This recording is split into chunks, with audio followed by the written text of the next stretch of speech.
வணக்கம். Welcome to கதை திரட்டு. இந்த வீடியோவில் நம்ம என்ன கதை கேட்க போகிறோம்னா, கல்யாண வைபோகமே கதையின் நிறைவு பகுதி. நம்ம சேனலை இது வரைக்கும் சப்ஸ்கிரைப் பண்ணாதவங்க சப்ஸ்கிரைப் பண்ணுங்க. பக்கத்தில் இருக்கிற பெல் ஐகானை கிளிக் பண்ணி ஆல்ங்கிற ஆப்ஷனை ப்ரெஸ் பண்ணுங்க. ஸோ தட் நான் போடுற கதைகளை உடனுக்குடனே நீங்கள் கேட்கலாம். வாங்க கதைக்குள்ளே போகலாம். பிருத்வியை உங்க வீட்டு மருமகனா அனுப்புறதுக்கு எனக்கு உடன்பாடு இல்லை. நறுக்கு தெரித்தாற் போல கௌசி சொல்ல அங்கே பின் டிராப் சைலன்ஸ். இதுவரை வராத அழுகை சம்யு கண்ணில் எட்டி பார்க்க பிருத்விக்கு அதிர்ச்சியாக இருக்க, கோந்துவுக்கு பழனி போகாமலேயே மொட்டை போட்டு கொண்டது போல் நடுமண்டையில் ஜில் என்று இருந்தது. வரதன் சோஃபாவில் இருந்து எழுந்தே விட சந்தானம் நம்ப முடியாமல் கௌசியையும் சம்யுவையும் மாறி மாறி பார்த்தார்.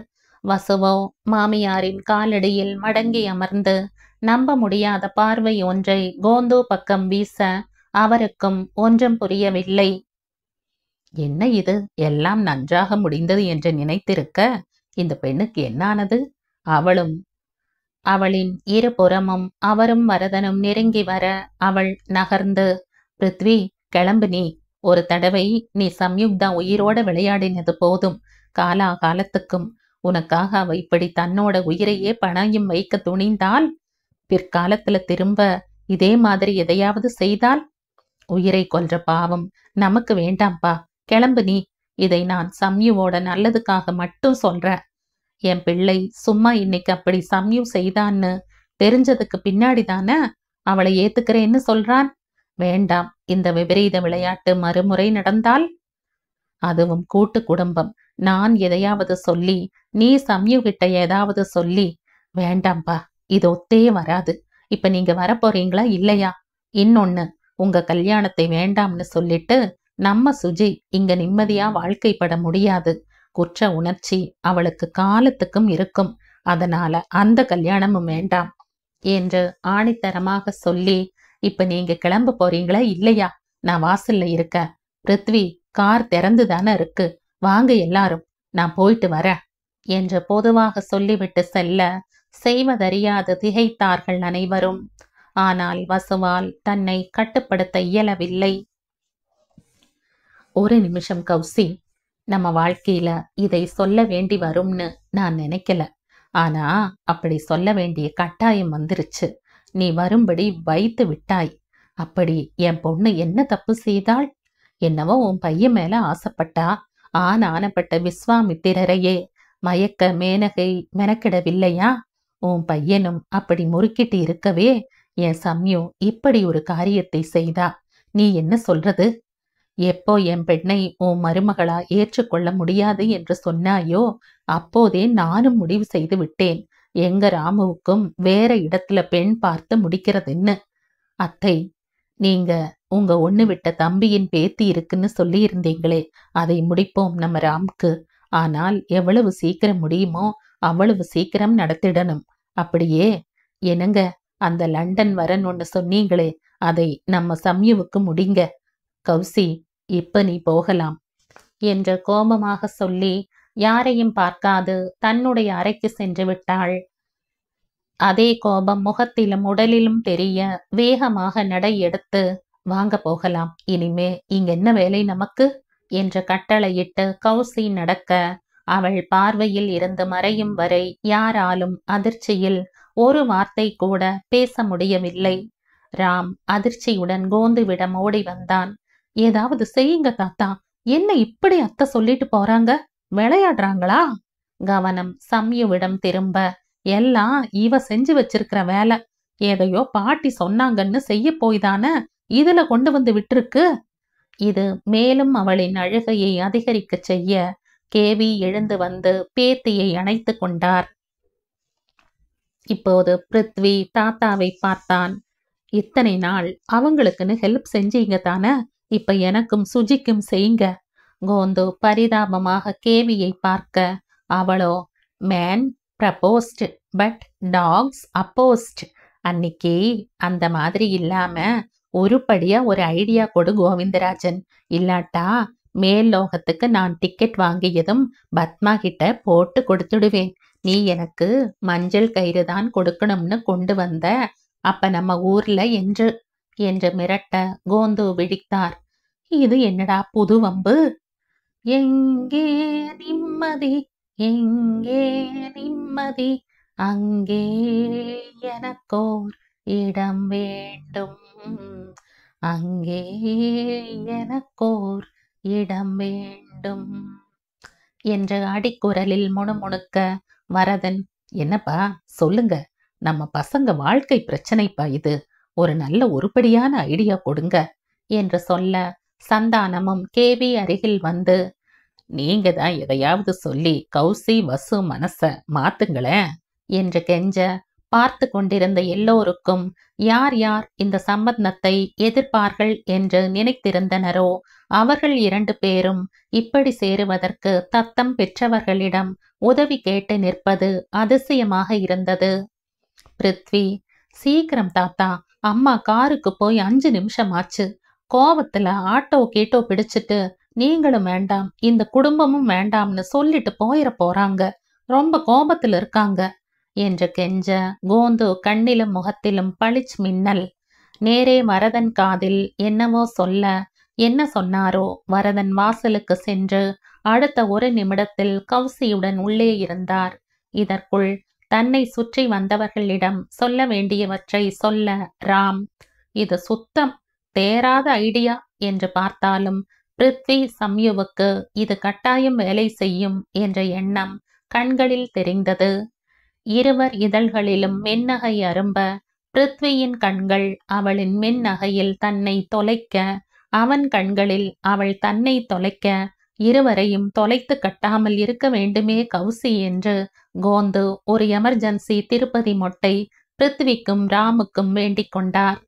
நடப்பதை பார்த்தால் மொட்டை இல்லாமலேயே அவருக்கும் வரதனுக்கும் கூடிய சீக்கிரம் மண்டையில் ஒரு முடி கூட தாங்குமா என்பது கேள்விக்குறியாக இருக்கவே இந்த அவசர கால வேண்டுதல். உள்ளே வந்து முகத்தை உர்ரென்று வைத்தவாறு அனைவரையும் நோட்டம் விட்ட கௌசியிடம் பிருத்வி வந்தான். மா, என்னம்மா இது இப்படி சொல்லிட்டீங்க? நேத்து வரைக்கும் நீங்க இப்படி சொல்லி இருந்தீங்கன்னா கூட நான் என் மனசு சரியா புரியாம பைத்தியக்காரத்தனமா சரின்னு சொல்லி இருப்பனோ என்னவோ. ஆனா நீங்க என்னிடமே பல முறை உங்க கனவை பத்தி சொல்லி சொல்லி வளர்த்த நீங்களே இப்போ இந்த சம்யு அவங்க பாட்டி பேச்ச கேட்டு இது மாதிரி செய்தாள் என்று அவளையே விட்டுத்தர சொல்றீங்களே, இது நியாயமா? ஏன் மருமகன்னு தாத்தா உங்களை வாய் நிறைய கூப்பிடுற மாதிரி தானே நீங்களுமே இத்தனை நாள் சம்யுவை நினைச்சிட்டு இருக்கீங்க? ஏன் இப்ப கொஞ்ச நேரம் வரைக்கும் அப்படித்தானே கூப்பிட்டீங்க? இப்ப திடீர்னு வேண்டாம்னு சொல்லாதீங்கம்மா ப்ளீஸ். கௌசி முகம் சற்றே இளகுவதை கண்டவன் கவனமாக கோந்து பக்கமோ சம்யு பக்கமோ திரும்பாமல், உங்களுக்கு என்ன, நம்ம கூட்டு குடும்பத்துல இருக்கோம், அதனால ஏதாவது ப்ராப்ளம் வருமோன்னு நினைக்கிறீங்கல்ல? அப்படியெல்லாம் ஒன்றும் நடக்காது. சம்யு என்கிட்ட சத்தியமே செஞ்சிருக்கா, இனிமே எனக்கு தெரியாம எதுவும் செய்ய மாட்டேன்னு. நீங்களே கேட்டு பாருங்க. கேளுங்கம்மா கெஞ்சினான். இப்போது சம்யு நேரே அவளிடம் வந்து கையை பிடித்து நடத்தி சென்று அவளை உட்கார செய்து அவள் காலடியில் அமர்ந்து தலையை அவள் மடியில் வைக்க, கௌசியின் கை தானாக அவள் தலையை தடவ சம்யு உதட்டுக்குள்ளேயே புன்னகை செய்தாள். அத்தை, என்னால உங்களை தவிர வேறு யாரையும் அப்படி அத்தைன்னு கூப்பிட முடியாது. அதே மாதிரி உங்க பையனை தவிர வேறு யாரையும் என்னால கல்யாணம் செஞ்சுக்க முடியும்னு தோணுதா உங்களுக்கு? சரி, நான் வேணும்னா பிருத்வி கூட தனி குடித்தனம் போயிடுறேன், அப்பப்போ வந்து பாத்துக்கிறோம், சரியா? இப்போது நீங்க இருக்கும் வீடுமே சின்னது தானே என்று சொன்னதுதான் தாமதம். அவள் தலையை கோதிக்கொண்டிருந்த கௌசியின் கை இயக்கத்தை நிறுத்தியது. அவள் முகத்தை நிமிர்த்தி, நல்லாத்தான் பிளான் பண்ற மருமகளே, கல்யாணம் நடக்கிறதுக்கு முன்னாடியே என் பிள்ளையை எங்கிட்ட இருந்து பிரிக்கிறதுக்கு பிளான். எங்க மாமா தான் சொல்லி கொடுத்திருப்பார். இந்த வேலையெல்லாம் வேண்டாம்.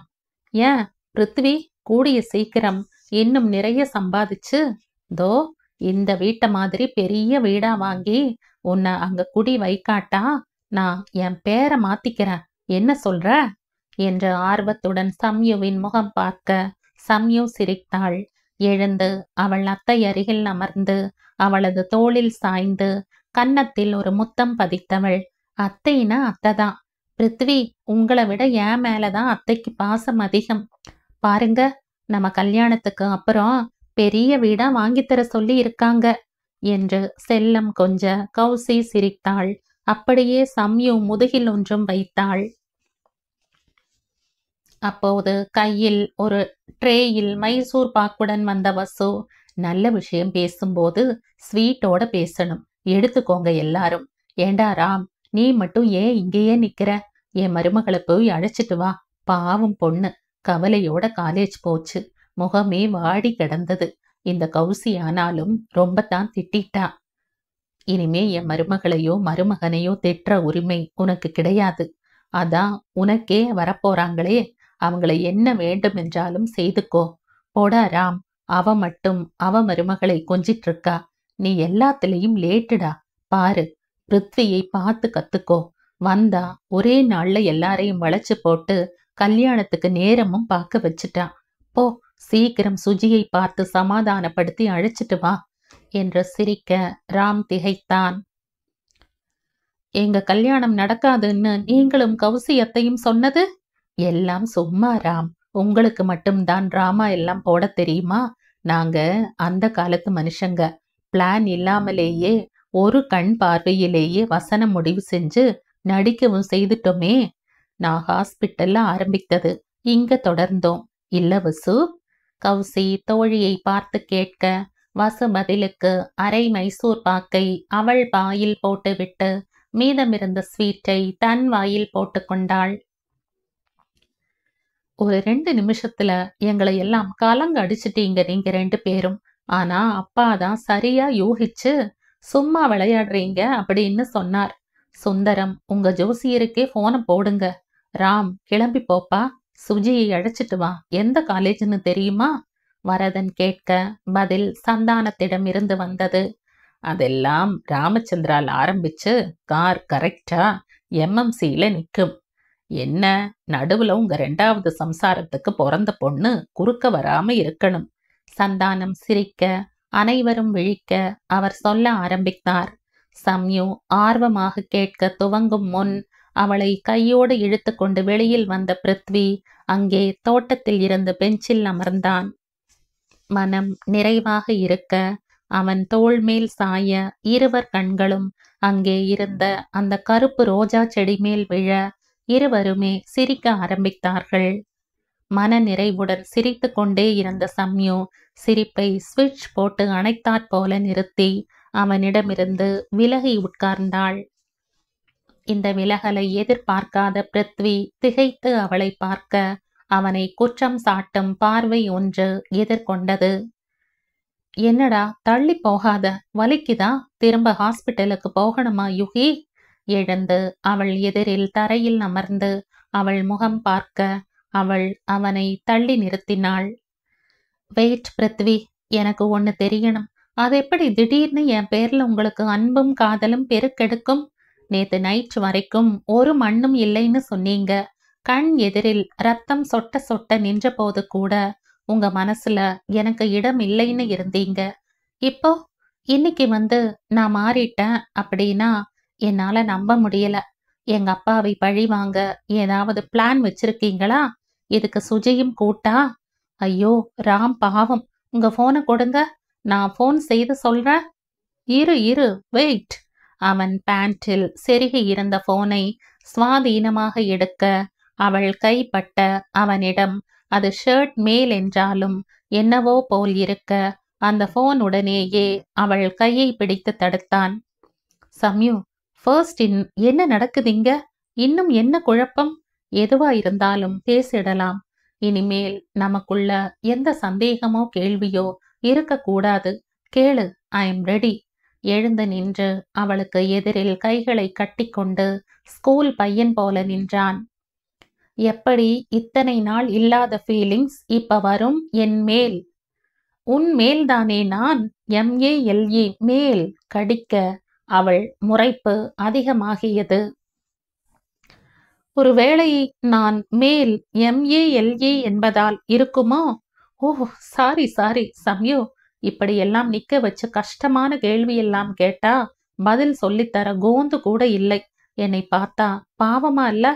சரி சொல்ற தாயே, சொல்றேன். கண்ணை மூடி ஒரு நிமிடம் யோசித்தான். என்ன இப்படி கேட்கிறாள்?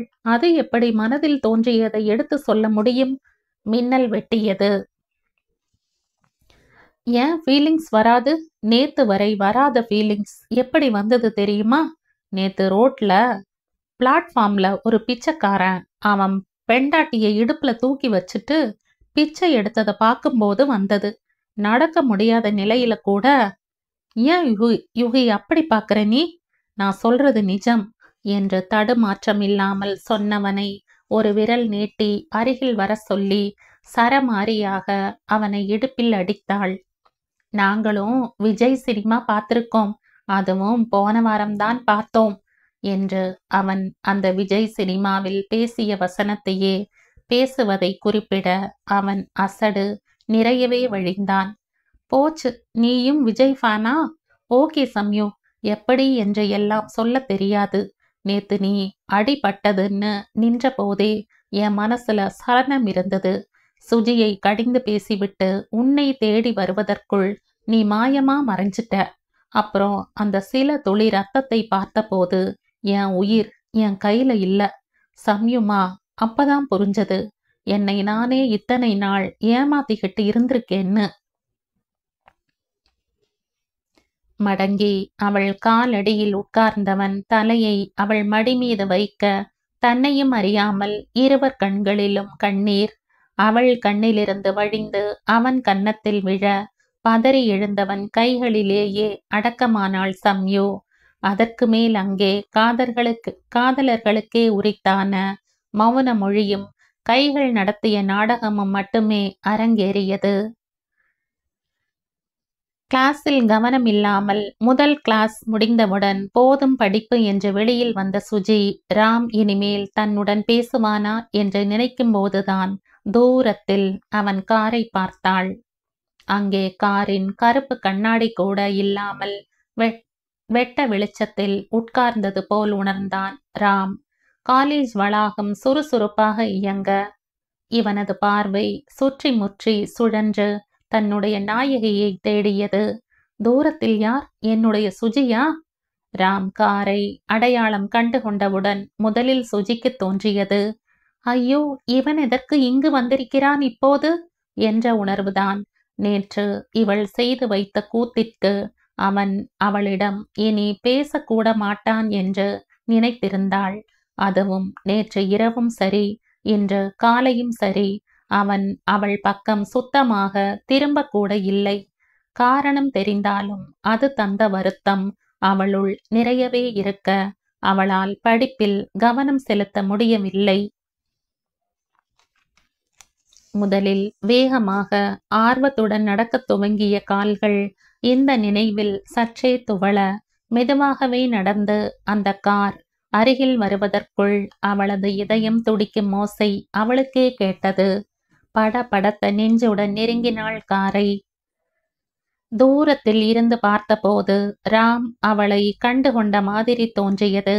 ஆனால் நெருங்கிய போதோ அவன் பார்வை எங்கோ நேராக இருக்க பக்கத்தில் சென்று அவனை கூப்பிடுவதா வேண்டாமா என்ற குழப்பத்தில் ஆழ்ந்தாள். இங்கு வேறு எதற்காவது வந்திருந்தால்? ஆமாம், வேற வேலை இல்ல பாரு. ஓடி இடியட், நேத்து செஞ்சு வச்ச காரியத்துக்கு நேரா வந்து பாராட்டு பத்திரம் கொடுத்து விட்டு போகலாம் என்று வந்திருப்பான். சரி, என்ன சொல்கிறானோ கேட்டுக்கொள்ள வேண்டியதுதான்.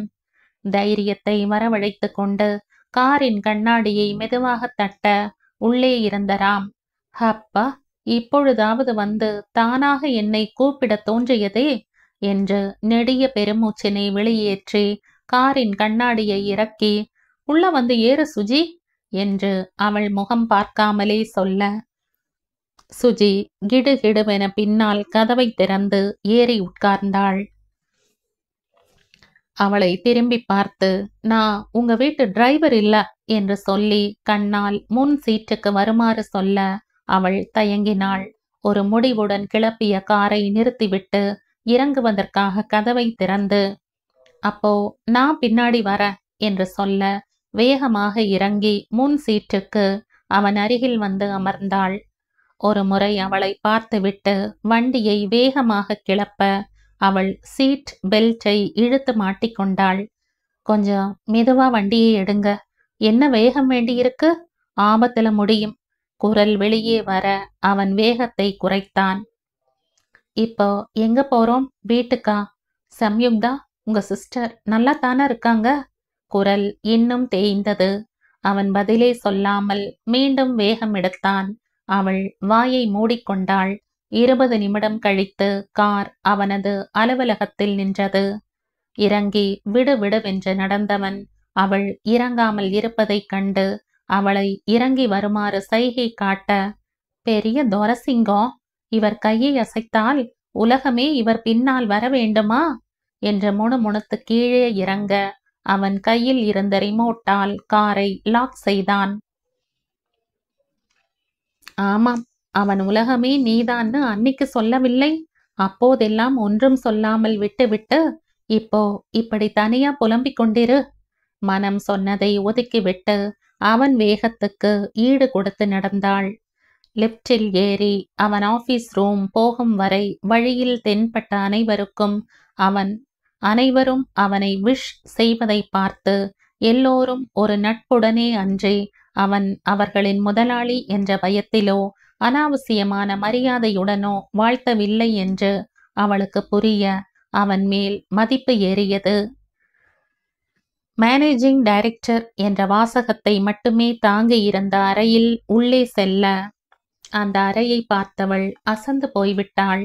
உள்ளே வருவதற்கு முன்னால் அவள் சினிமாவில் பார்த்தது போல் பெரிய டேபிள், அதற்கு முன்னால் 2 சேர்கள், ஒரு பக்கம் முழுக்க புத்தகங்கள். இப்படி இருக்கும் என்று எதிர்பார்த்து வந்தவளுக்கு அந்த அறையின் அமைப்பு வியப்பை தந்தது. பெரிய டேபிள் இருந்தது. ஆனால் அது டேபிள் டென்னிஸ் டேபிள். வேலை செய்வதற்கு என்று ஒரு சின்ன டேபிள் மட்டுமே இருந்தது. ஒரு பக்கம் பீன் பேக் என்று சொல்லப்படும் சேர்கள் 4 இருந்தன. இன்னொரு பக்கம் உள்ளேயே விளையாடக்கூடிய கூடை பந்து கூடை சுவரிலே பதிக்கப்பட்டிருக்க, பக்கத்தில் ஒரு ஷெல்ஃபில் கூடை பந்துகளும் இருந்தன. மூலையில் ஒரு சின்ன ஃப்ரிட்ஜும் இருக்க, அதன் பக்கத்தில் ஒரு பாப்கார்ன் மிஷின் வேறு. விழிகள் தெரித்து விடும் போல் அனைத்தையும் அவள் பார்க்க, அவன் அவளுடைய ரசனையை ரசித்து பார்த்து பின் நேரே ஒரு சேரில் அமர்ந்தான். ப்ளீஸ் சிட் மிஸ் சுப்ரஜா என்ற எதிரில் இருந்து ஒரு பீன் பேங்கை காட்ட அவள் அதில் தயங்கி உட்கார, நிலை தடுமாறி விழப்போனவளை அவனது கரம் பிடித்து நிறுத்த அவள் சுதாரித்து கொண்டாள். ராம், நான் அங்கேயே கேட்டேன், உங்க தங்கைக்கு எப்படி இருக்கு? வீட்ல ரெஸ்ட் எடுக்கிறாங்களா? அதை பத்தி தான் பேச வந்தேன். அவளுக்கு மறுபடி காம்ப்ளிகேஷன். அவளை மறுபடி அட்மிட் செய்திருக்கோம். அதான். ஒரு டாக்டரா இருந்து என் மேல கோபம் என்று சொல்லி இருக்கலாமே. என் பேர்ல இருக்கிற எரிச்சலை ஒரு அடிப்பட்ட பொண்ணுன்னு கூட பார்க்காம. நான் இத எதிர்பார்க்கல சுப்ரஜா, உங்ககிட்ட இருந்து.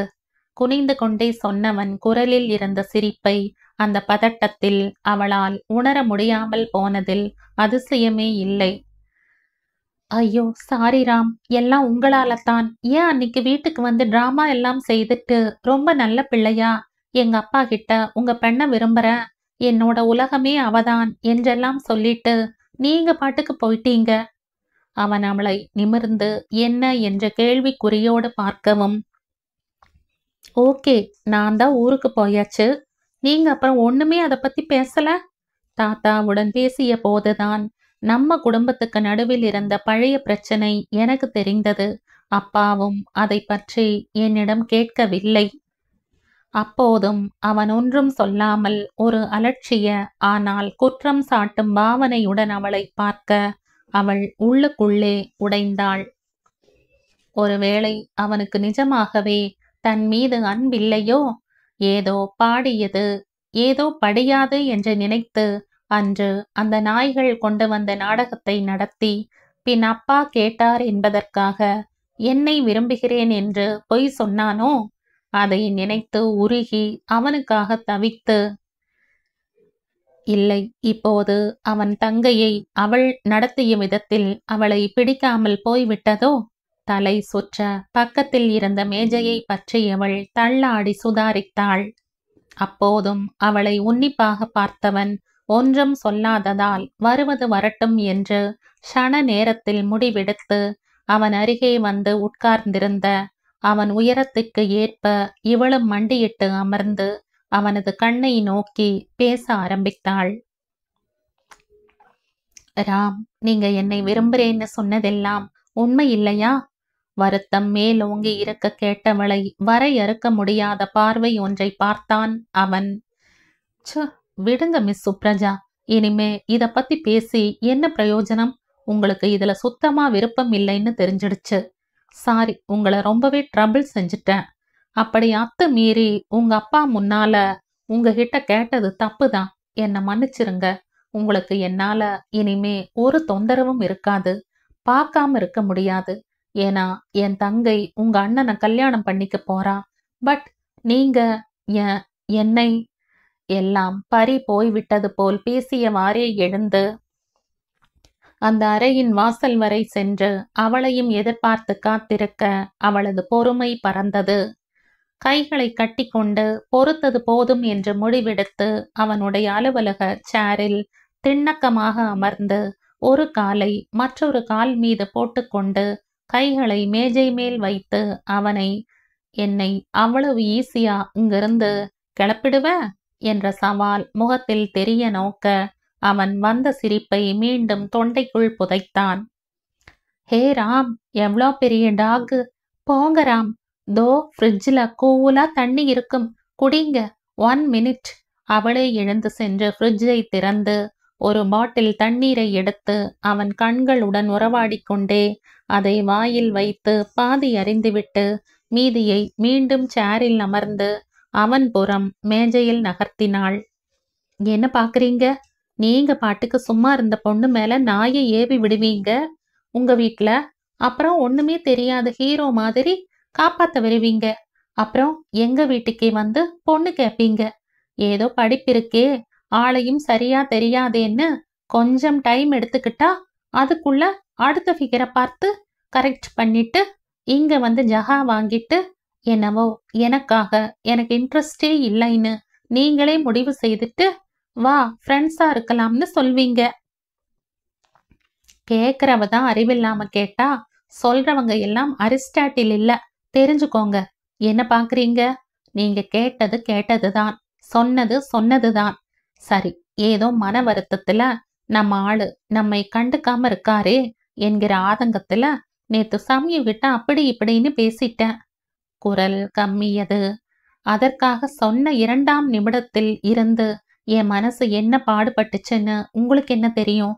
என்னை உண்மையா லவ் செஞ்சிருந்தா, என்னை புரிஞ்சு வச்சிருந்தா இதை நான் சொல்லாமலே உங்களுக்கு தெரிஞ்சிருக்கும். இப்ப சொல்றேன், எனக்கு உங்களை ரொம்ப பிடிக்கும். அன்னைக்கு நீங்க கேட்ட கேள்விக்கு இப்ப பதில் சொல்றேன். எஸ், இதை உங்க தங்கைக்கு உதவவில்லை என்ற குற்ற உணர்ச்சியில் சொல்லவில்லை. ஆத்மார்த்தமாக இந்த 6 மாதமும் உங்க நினைவிலேயே நான் இருந்ததால சொல்ற. இந்த அன்பின் வெளிப்பாடுதான் நேற்று நான் நடந்துகிட்ட விதமும் சம்யூ. இப்போது குழப்பத்தில் முகம் கலங்க. காலையில் டாக்டரிடம் பேசிய போது கூட நல்லாத்தான் இருந்தான்னு சொன்னாங்களே. சம்யுவுக்கு வேற ஏதாவது பிரச்சனை இருக்கா? டயபிட்டிஸ்? எழுந்து அவன் அருகில் வந்து அவன் சட்டையை பிடித்து, சொல்லுங்க ராம், வேற ப்ராப்ளம் இருக்கா? அதான் காம்ப்ளிகேஷனா? வாய திறங்க ராம். நம்ம சம்யுவுக்கு என்ன? ப்ளீஸ் ராம், என்னை தண்டிச்சது போதும், என்னால முடியல. சொல்லுங்க ராம், ஐ ஐ நீட் யூ. சம்யுவுக்கு என்ன? அப்படியே மடங்கி கீழே விழ போனவளை போதும் என்று நினைத்து பூ குவியலாய் தாங்கினான் ராம். மனம் அப்படியே லேசாக இருக்க அவளது அந்த கலக்கம் நிறைந்த பேச்சையும் குரலையும் கூட அவனால் தாங்கிக் கொள்ள முடியவில்லை.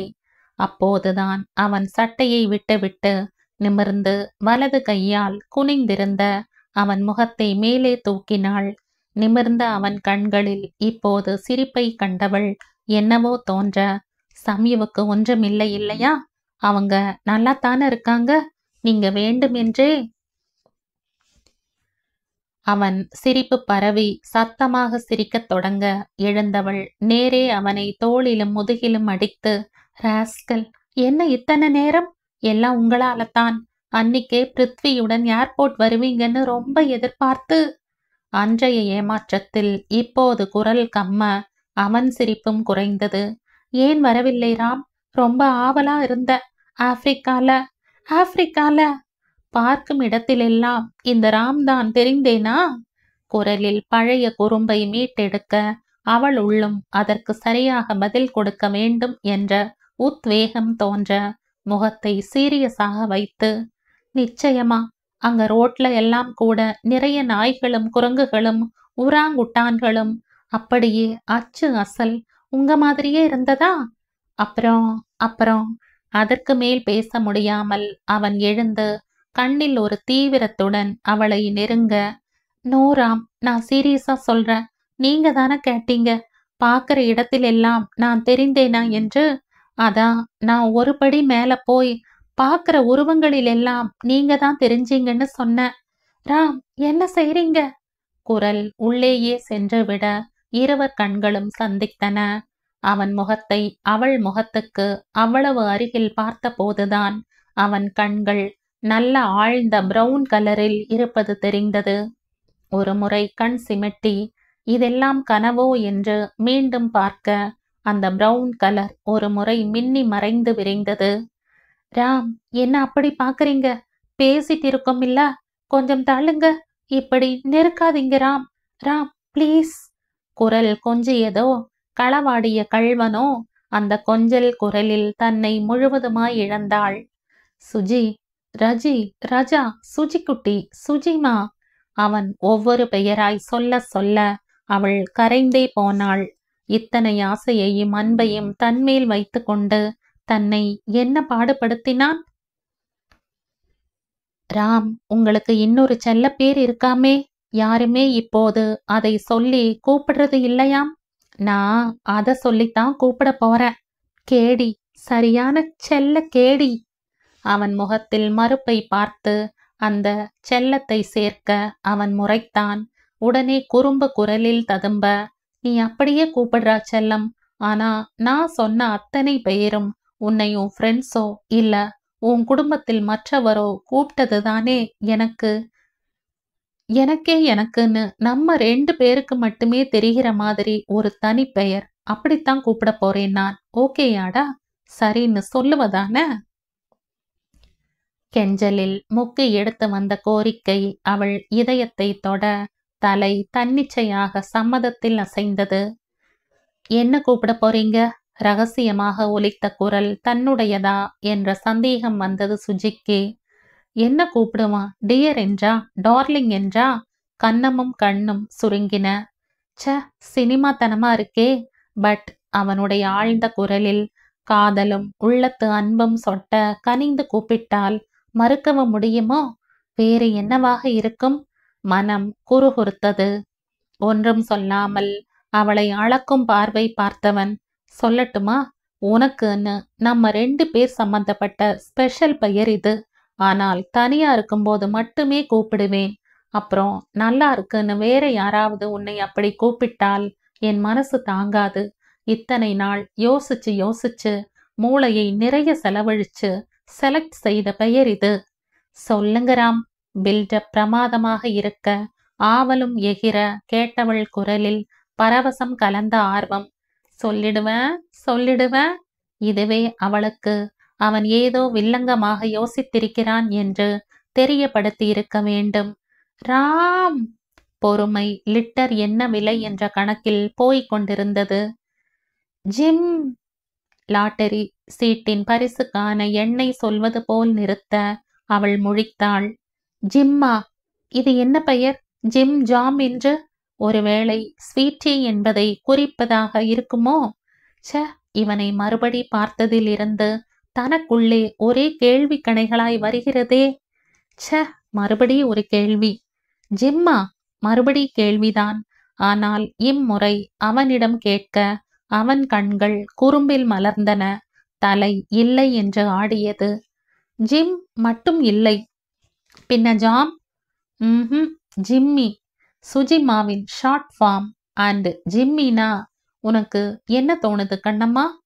நம்ம ஃபர்ஸ்ட் மீட்டிங்ல இருந்து நான் உன்னை மறுபடி சந்திச்ச நிகழ்ச்சி, அப்புறம் தைரியத்தை எனக்கு கொடுத்து உங்க அப்பாவிடம் கேட்க வைத்த அதே நிகழ்ச்சி, எல்லாவற்றிலும் சம்பந்தப்பட்டு இருக்கிற ஒரே பெயர் பிடிச்சிருக்காடா? சத்தியமாக உதைதான் என்ற மனம் உறுதி செய்ய அவள் முகத்தை ஆவலுடன் பார்க்க, அது அப்போது அவனை சொன்ன அதே உராங்குட்டான் மாதிரி இருக்க அவனுக்கு சிரிப்பு வந்தது. ஏண்டா பிடிக்கலையா? எவ்வளோ யோசிச்சேன் தெரியுமா? பிடிச்சது தானே. நமக்கு மட்டுமே அந்த கோடு வேர்டு தெரியும் இல்லையாடா? Jimmy Jimmy. அட, சொல்லும் போதே அப்படியே ஜில்லுன்னு அருண் ஐஸ்கிரீம் சாப்பிட்ற மாதிரி இருக்குல்ல? உனக்கும் அப்படித்தானடா? அவன் பேச பேச அவள் கோபம் கொதிக்கும் நீரில் போட்ட தெர்மாமீட்டரின் அளவு போல் ஏறிக்கொண்டிருக்க, அதன் பலன் அவனுக்கு அடுத்த ஒரு நிமிடத்தில் தெரிந்தது. என்ன அடி வாங்கி கொண்டிருந்தான். ஆனால் வாங்கின அடியை ஒரே அணைப்பில் அடக்கிய பெருமையை மற்ற சரித்திர காதலர்கள் போல் அவனுமே பெற்றான். சிறிது நேரத்தில் அவர்களின் நிலையை கலைத்தது அடித்த சுஜியின் அலைபேசி. தன்னுடைய வாயின் மீது இருந்த அவன் விரல்களை நீவிவிட்டு மயக்கத்துடனேயே அதை எடுத்து உயிர்ப்பித்தவள் காதில் வரதனின் குரல் கேட்டது. சுஜிமா, எங்க இருக்க நீ? ராம் வந்தாரா? நீ நேரா அவங்க வீட்டுக்கு வந்துட்டுடா. உனக்கு ஒரு சந்தோஷ நியூஸ் காத்துக்கிட்டு இருக்கு. சுஜிமா, இருக்கிறாயா? இருக்கம்பா. ராம் இங்கதான் இருக்கார். தோ கிளம்பிக்கிட்டே இருக்கோம். இன்னும் கொஞ்ச நேரத்துல வந்துடுவோம். அவர் வைத்து விடுகிறேன் என்று சொல்லி போனை வைக்க, அவள் ராம் கண்களை சந்திக்க வெட்கப்பட்டு கொண்டு தலையை தாழ்த்தினாள். ராம், கேட்டீங்கல்ல, கிளம்பலாம். அப்பாதான் போன் செய்தார்.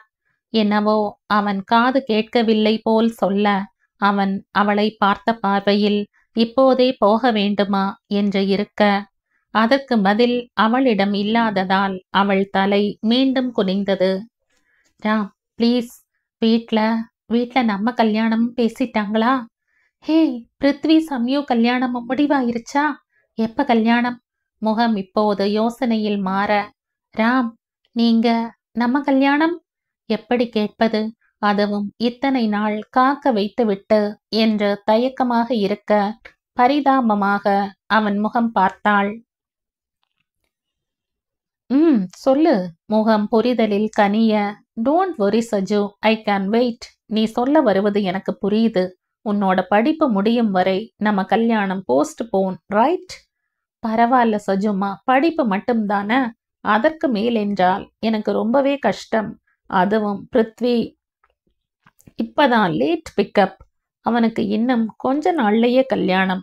நானோ பெருமூச்சு விட்டான். பொறாமையெல்லாம் இல்ல. இருந்தாலும் நானும் உன்னை பார்த்த நாள்ல இருந்து, அதாவது 9 மாசமா வெயிட்டிங் இஸ் பிளஷர்னு எவன் சொன்னானோ அவன் மட்டும் என் கையில இப்ப கிடைச்சா. பல்லை பொய்யாக கடிக்க, கலகலவென சிரித்து தானாக அவனை இறுக கட்டிக்கொள்ள, அவன் ஒரு கணம் திகைத்து மறுகணம் தானே அந்த செயலை பொறுப்பெடுத்து கொண்டான். ராம், போதும், கிளம்பலாமா? சிணுங்களுடன் கேட்ட சுஜியை கை கெட்டும் தூரத்தில் நிறுத்தி வைத்து, சஜு, உனக்கு தெரியுமா, பிருத்வி சம்யு கல்யாணம் வேண்டும் என்றால் நமக்கு முன்னால் நடக்கலாம். ஆனால் நம்முடைய திருமண நிச்சயமும் சரி, கல்யாணமும் சரி, ஏற்கனவே நடந்தாச்சு தெரியுமா என்ற கண்ணில் மகிழ்வுடன் கேட்க, இது என்ன புது கதை என்பது போல் அவனை பார்த்தாள். என்ன பாக்குற? மேடம் கையில இந்த அழகு விரல்ல இருக்கிறதே டைமண்ட் மோதிரம், இது எப்படி வந்ததுங்க தெரியுமா சஜு? இந்த ரிங்கா? இது பிருத்வி என்னுடைய போன வருட பிறந்த நாளுக்கு பரிசா கொடுத்தது. ஏன், நீங்களும் எனக்கு ரிங் வாங்கி இருக்கீங்களா? இத கழட்டவே மாட்டேன்னு தாத்தா கிட்ட சத்தியம் செய்து கொடுத்திருக்கனே. ஐயோ, அவன் முடியாது, கழற்ற வேண்டும் என்று சொன்னால் நான் கோந்துவுக்கு செய்த சத்தியம்? அவன் முகம் பார்க்கவே தயங்க, அவன் உதிர்ந்த புன்னகையை இதழ்களுக்குள்ளே அடக்கி, எப்ப உன்னை முதலில் பார்த்தேனோ அப்போதே உனக்காக நான் ஒரு வைர மோதிரம் வாங்கிவிட்டேன் சஜு. உன் பிஞ்சு வெண்டை விரலில் அதை நானே மாட்ட வேண்டும் என்று எவ்வளவு கனவு கண்டிருப்பேன் தெரியுமா கண்ணே? என்று திடீரென்று நாடக வசனம் பேசியவனை ஒரு மாதிரி சந்தேகத்துடன் பார்த்தாள். இவன் சொல்வதை கேட்டாள். ராம், உண்மையை சொல்லுங்க, இது நீங்க வாங்கிய ரிங் தானா? பட் எப்படி? பிருத்வி எனக்கு அவன் அப்போதே உங்களுடன் கூட்டா? இல்லையே, என்னிடம் ஒன்றும் சொல்லவில்லையே. ஓ, அன்னைக்கு அவன் ஃப்ரெண்டு கல்யாண ரிசப்ஷனுக்கு போய்விட்டு வந்தானே, உண்மையை சொல்லுங்க, அதை நீங்க கொடுத்து அனுப்பினீங்களா? இல்ல, பிருத்வி அப்படியெல்லாம் செய்ய மாட்டானே. உங்க அம்மா வசு அத்தைகிட்ட கொடுத்து அவங்க மூலமா கொடுத்து விட்டீங்க தானே? முகத்தை அவளது தோளில் புதைத்தவன் நிமிர்ந்து அவள் கன்னத்தில் இதழ் பதித்து நெற்றியோடு முட்டி, நீ அநியாயத்துக்கு பிரில்லியண்டா இருக்கடா. நோ, எஸ் எஸ், பிருத்விக்கு அப்ப தெரியாது, நான் தான் வாங்கினேன். அம்மாதான் எனக்கு தெரியாமலே உனக்குன்னு கொடுத்து அனுப்பினாங்க. ஆனா அவங்களுக்கெல்லாம் தெரியாத ஒரு மேட்டர் இருக்கே, அதுதான் நம்ம என்கேஜ்மெண்ட். இதை ஏன் கையால நானே உனக்கு போட்டு நீ எனக்குத்தான்னு நிச்சயம் நடந்த நாள். என்ன மேடம், ரொம்ப யோசிக்காதீங்க. அன்னைக்கு உங்க வீட்டுக்கு வந்தேன்னு மேடம் எனக்கு ஷர்ட் எல்லாம் பரிசு கொடுத்தீங்களே, அப்ப இந்த மோதிரத்தையும் சேர்த்தே கொடுத்தது நினைவுக்கு வருதா? ஆமாம், ஆனா அத கோந்து தாத்தா என்னிடம் ராஸ்கல், கேடி, அது அப்படியே கதவு இடையில் என் விரலில் மாட்டியது நீங்களா? இதற்கு கோந்து தாத்தா சாட்சியா? மனம் அப்படியே களிப்பில் வானத்தில் பறந்தது. எஸ், உங்க வீட்லயே பெரியவங்க தாத்தா தானே? அதான் அவர் ஆசையுடன் அவர் எடுத்து கொடுக்க என் கையால் உன் விரலில் நானே போட்டேன். I am so happy Ram. இதை நான் அதற்கு பிறகு ஒரு நாள் கூட கழட்டியதில்லை.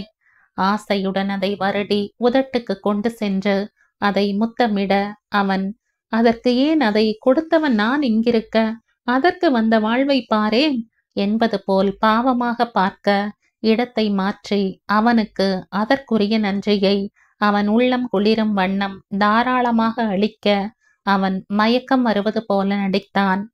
ஆனால் ராம், நிச்சயம் நமக்குத்தான் முதலில். சரி, பட் கல்யாணமும் நமக்குத்தான் ஃபர்ஸ்ட். எப்படி? உன் கழுத்துல நீ எப்போதும் மாட்டிட்டு இருக்கிறாயே அந்த செயின், அது சின்ன வயசுல ஐயா கழுத்துல இருக்கிறதாக்கும். அதைத்தான் உன் மாமியார் நீ பிறந்தவுடன் உன் மருமகளுக்கு என்று அச்சாரமாக அப்போதே உன் கழுத்தில் போட்டாச்சு. என்ன, நான் தான் கட்டவில்லை. சோ எனக்கு இதிலும் சந்தோஷம். ஹே சஜு, ஒரு ஐடியா. கல்யாணம் தானே வெயிட் செய்யணும், நம்ம ஃபர்ஸ்ட் நைட்டை முதல்லையே. கண்ணை சுழற்றி டேபிள் மேல் இருந்த ஒரு பட்டனை அழுத்த அந்த கூடை பந்து இருந்த சுவர் அப்படியே சுழன்று அரை வட்டம் அடிக்க அதன் பின்னே ஒரு கட்டில் இருந்தது. இங்கேயே இப்போதே கொண்டாடலாமா? என்னடா சொல்ற? குரல் குழைய மீண்டும் அவள் இதழில் கதை படித்தவனை சிரமத்துடன் சிரித்து தள்ளிவிட்டாள். அவன் மனையை அலங்கரிக்கப் போகும் மனையாள். என்ன, வேண்டாமா? இப்படி ஏமாத்த போகிறாயா சஜு? என பாரு, நான் பாவம் இல்ல. ப்ளீஸ், எனக்காக காத்திருந்தது போதாதா? Please please. சிறு குழந்தை போல் முகத்தை சுருக்கியவனை பொய்யாக அடிக்க அவளை அப்படியே பிடிக்க, அது வேறு எதிலோ இருவருமே உற்சாகமாக முடிக்க வீடு நோக்கிய அவர்கள் பயணம் இன்னமும் நீட்டிக்கப்பட்டது. சஜுமா, ஐ லவ் யூ. இதுவரை உன்னிடம் நேரடியாக சொல்லவில்லை இல்லையா? இப்போ உன் டர்ன், சொல்லேன். இது என்னரா சினிமாவா? உடனே சொல்லணுமா? அன்பும் நேசமும் காதலும் மனசுக்குள்ள இருக்கு, சொல்ற. அது தானாக நம்ம 2 பேருக்கும் இடையில இருக்கும். ஒரு தனிப்பட்ட வேளையில் என்னையும் அறியாமல் வெளியில் வரும். அப்போ என் மனசு கட்டளையிட என் வாய் அதை தானாக உச்சரிக்கும். ப்ளீஸ், இப்போ நீங்க கேட்டு நான் சொன்னா அது செயற்கையாக இருக்கும். அவன் கோபமாக இருப்பானோ என்று அவன் முகம் பார்க்க அதில் மெச்சுதல் கலந்து ஒப்புதலே தெரிய நிம்மதியாய் அவன் மார்பில் சாய்ந்தவள் இடையை அவன் கரங்கள் பாசத்துடன் சுற்றி வளைத்தன. அந்த மௌனமான சம்மதமே இருவர் இடையில் புரிதலும் காதலும் மேலோங்கி இருந்தது. அவர்கள் வாழ்க்கை முழுமையும் சிறக்க செய்யும் என்ற நிறைவை அவர்களுக்கு அளித்தது. ஒரே மாதத்தில் வந்த முதல் ஸ்லாக்கியமான முகூர்த்தத்திலேயே பிருத்வி சம்யு திருமணம் வெகு விமர்சையாக நடக்க வரதன் வீட்டின் புது முடியை சூட்டிக்கொண்டு ராணியாக உள்ளே நுழைந்தாள் சம்யு. கௌசியும் வரதனும் அவளை தாங்க, கோந்து அவளை கிண்டல் செய்ய, சுஜி இன்னும் 2 மாதம்தான் தன்னால் இயலும் என்று அவளை நாத்தனார் என்ற மிதப்பில் மிரட்டி கொண்டிருந்தாள். பழைய கணக்கு வேறு பாக்கி இருந்ததே. அன்று இவர்களை ஏமாற்றி நாடகம் ஆடியதை அவள் சம்யுவை லேசில் மறக்க விடவில்லை. சம்யுவும் அதே கல்யாணத்துக்கு காத்திருந்தாள். நாத்தனார் என்ற தன்னுடைய பதவியை கையில் எடுத்து சுஜியை ஆட்டி வைக்க. எல்லாம் நல்ல விதத்தில்தான். ஆக மொத்தம் 2 வீட்டிலும் டெலிவிஷன் பெட்டிகள் அனைத்தே வைக்கப்பட்டிருந்தன. அதைவிட சுவாரஸ்யமாகத்தான் இந்த சின்னவர்கள் இடையே கேலியும் கூத்தும் அமர்க்களப்பட்டு கொண்டிருந்ததே. கூடவே அவர்களுக்கு ஈடாக அட்டகாசம் செய்யும் கேவியும் கோந்துவும். அடுத்த ஒரே மாதத்தில் சரியாக சொல்ல வேண்டுமென்றால் சுஜி கடைசி பரீட்சை நடந்த 2வது நாள் அவளுக்கும் ராம்க்கும் கல்யாணம் அதே சிறப்புடன் நடைபெற்றது. இதற்கு முக்கிய காரணம் ராமும் ஜோசியரும் மட்டுமே அறிந்த ரகசியம். இந்த கல்யாணத்தில் பாட்டும் கேலியும் கூத்தும் அமர்க்களப்பட்டது. நடுநடுவே கேவியின் மேரேஜஸ் ஆர் மேட் இன் 7 என்ற சொற்பொழிவு வேறு. கோந்து அவர் பங்குக்கு கடவுள் அமைத்து வைத்த மேடை, இணைக்கும் நண்பர்கள் நாய்கள், இன்னாருக்கின்னார் என்று எழுதி வைத்தாரே தோழியர் அன்று என்று பத்மாவின் போட்டோவை பாக்கெட்டில் இருந்து எடுத்து வைத்து கொண்டு பாட ஒரே சிரிப்பு மழைதான். கூடுதல் தகவல், மேட்சஸ் ஃபிக்சிங்கில் கோந்துவும் கேவியும் ஆயுள் தண்டனை பெற்றவர்கள் என்று நம்பகமான இடத்திலிருந்து காத்து வாக்கில் வந்த செய்திகள் கூறுகின்றன. ஆனால் அந்த தண்டனை வரும் சந்ததிகளை பேபி சிட்டிங் செய்வதே என்று அறிந்த இருவரும் சந்தோஷத்துடனே ஒப்புக்கொள்ள, அடுத்ததாக அவர்கள் ஸ்பாட் ஃபிக்சிங் வேறு செய்ய வேண்டியிருக்கும் என்ற தகவல் அவர்களை கலவரப்படுத்தியதால் இனிமேல் எல்லா ஆட்டத்தில் இருந்தும் கட்டாய ஓய்வு பெறுவதாக இருவரும் மனப்பூர்வமாக அறிவித்தனர். 2 வருடங்கள் கழித்து திருப்பதியில் கடவுளை தரிசனம் செய்துவிட்டு வேண்டியிருந்த நேர்த்தி கடனை செலுத்திவிட்டு வெளியே வந்த இரு குடும்பத்தின் ஆண்கள் நிலையை என்னவென்று சொல்வதம்மா, ஆண்கள் தலை பேரழகை தான். பிருத்வியும் ராமும் பரிதாபமாக அப்போதுதான் மொட்டை அடித்திருந்த தலைகளை குளித்தவுடன் துடைத்துவிட்டு காத்திருக்க, அவர்கள் மனைவிகளோ அவர்கள் புறம் மறந்தும் பார்க்கவில்லை, பார்க்க விடவில்லை அவர்கள் செய்து கொண்டிருந்த வேலை. 1 வயது பேரன் ஸ்ரீதரை அரும்பாடுபட்டு கைகளில் பிடிக்க வசு முயன்று கொண்டிருக்க, அம்மா சுஜியோ மகனின் மொட்டை தலையில் சந்தனத்தை தடவ முயன்று பல முறை கஜினி முகமது மாதிரி தோல்வியை தான் தழுவி கொண்டிருந்தாள்.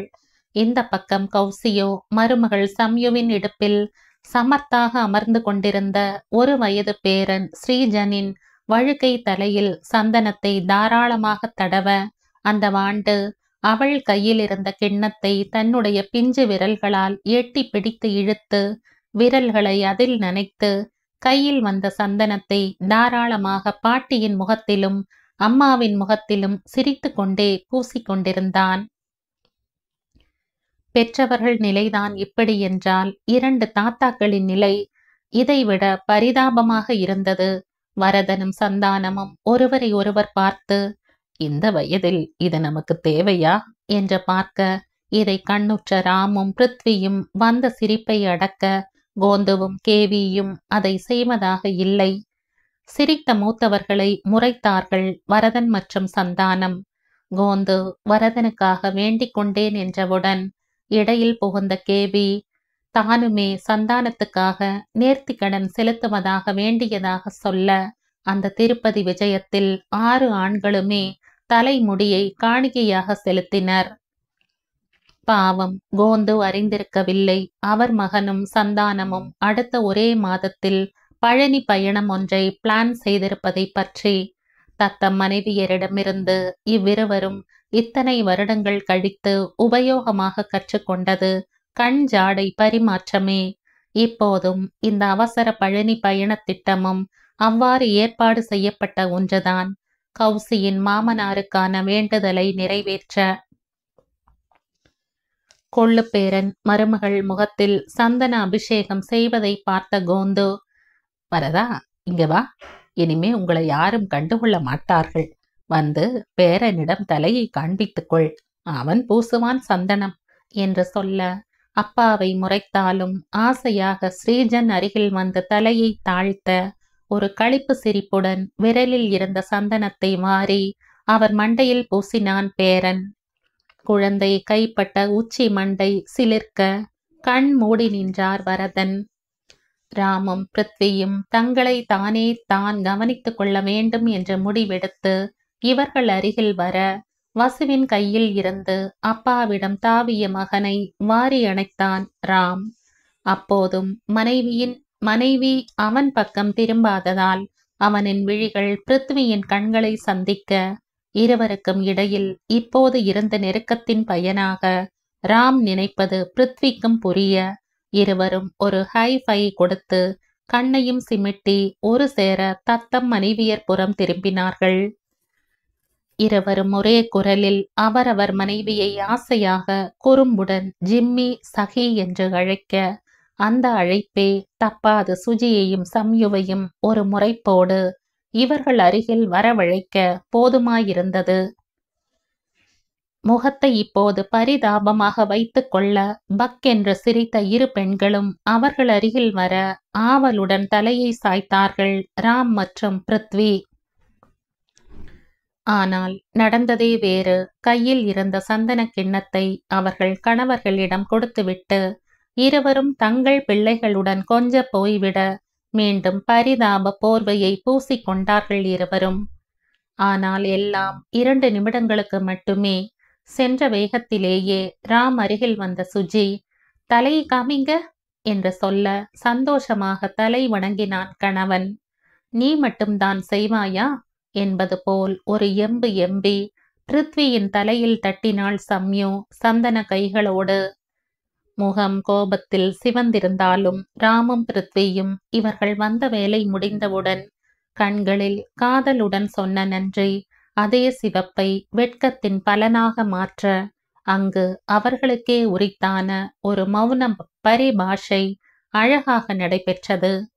அப்போது பார்த்து எஸ்பிபியின் குரலில் ஸ்ரீனிவாசா கோவிந்தா வெங்கடேசா கோவிந்தா என்று ஒலிக்க, அந்த கோவிந்தாவை கேட்ட இரு மழலை செல்வங்களும் பொக்கை வாயை திறந்து கோ கோன் என்று சொல்லி இரு கைகளையும் சேர்த்து தலைமேல் வைத்து கூப்ப, அதை பார்த்த பெற்றோர்கள், தாத்தா பாட்டிகள் மற்றும் கொள்ளுப்பாட்டி தாத்தா மட்டுமல்லாது அங்கிருந்த அனைவருமே சிரித்தார்கள். இதனை மேலிருந்து பார்த்த மலையப்பனுமே சிரித்தான். மழையை பொழிந்து அந்த மழலைகளின் மொழியில் நனைந்து. அவனது ஆட்டம்தான் இரு பக்கமுமே அபார வெற்றியில் முடிந்ததே.